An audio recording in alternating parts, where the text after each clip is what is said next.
Hi, I'm Josh, Content Marketing Manager at AutoRABIT. In this module, you'll learn how to integrate AutoRABIT with key external systems, including Salesforce, version control tools, ALMs, and static code analysis platforms, to set up a strong and secure DevSecOps pipeline. In this section, we'll explore several subtopics on how AutoRABIT integrates with external systems. So let's jump right into it. We'll start off with how AutoRABIT connects with Salesforce environments, so that you go into Settings and go to Salesforce org, and you can register a new environment here. What I'm going to do is give it a display name and choose the organization type. In this case, it's going to be used for development purposes, so I'll stick with this.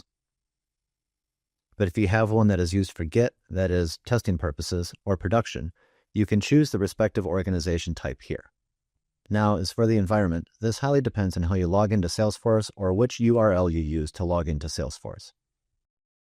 For a production or dev edition, we can see the URL defaults to login.salesforce. For sandbox, it goes to test.salesforce. For custom URL, you get to input your own. I'm going to use login.salesforce because mine is a developer edition environment, and I'm going to stick with the access type of OAuth and validate this connectivity. Once the username and password are good, AutoRABIT is going to ask for specific permissions from within your environment. If you're good to allow that, the Salesforce organization will be registered successfully. You'll be able to see the pop-up right here, and you can see the environment with all the details as well. Now let's go to a different environment, which is a version control system. See how repositories can be brought into the AutoRABIT ecosystem. For that, I have a GitHub repository handy that I'm going to use for this connectivity. So I would choose Git as the version control system, and the display name will be VR GitHub repository. The repository URL is something that you can find right here within the repository under the code module. I'm not using SSH keys for authentication, even though that is an option to connect to AutoRABIT. In this case, I will use the HTTPS URL, copy that over, and as for the credentials, I will go ahead and create a token.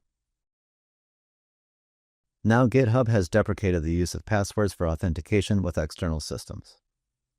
So even though the credential type says username and password, we're not technically using a password in this scenario. So what are we doing instead? We're going to be creating a personal access token right here. So under account level settings for GitHub, we can go ahead and build a personal access token right here and give it a label. You can set an expiration date based on the organizational policies. I will set this to be 90 days and give the scope of a repository for this token. Once it's generated, we can then copy that over to AutoRABIT, and the credential is now saved. We can go ahead and test the connection. The connection looks all good. Now it's time to refresh the remote branches within GitHub so that they're available for selection from here. Now if I go to GitHub, you can see that there are 3 branches within my repository as well.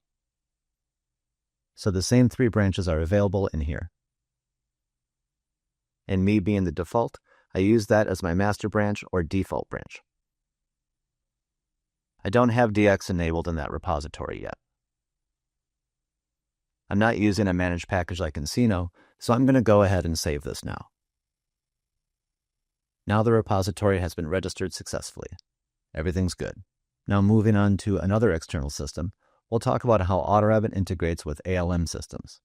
For that, we go to the ALM module right here and register the ALM and give it a label.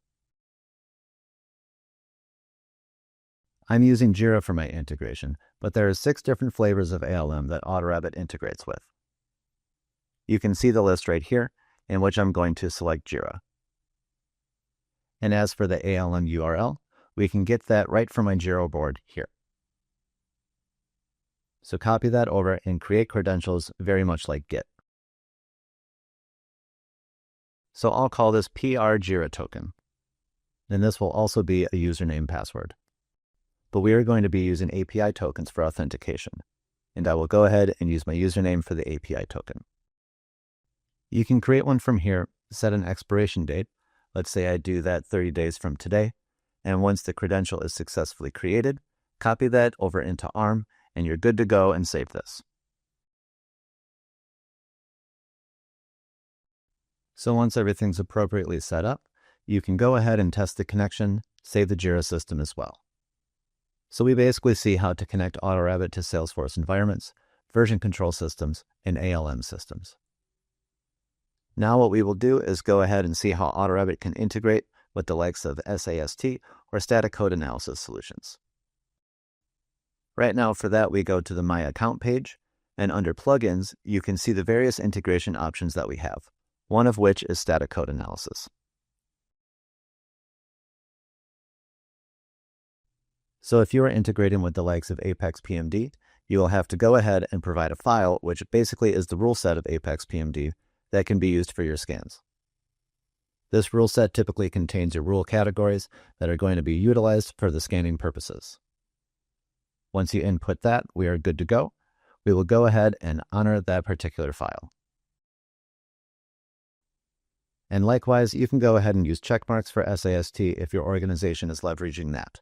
So for checkmarks, the authentication works a little differently in the sense that you have to input your checkmark server URL right here at the top, and it goes along with something called a team name. So team name is more of an organization. You can think of it that way. So you bring your team name into the picture and your token in the form of credentials to be able to validate that connectivity.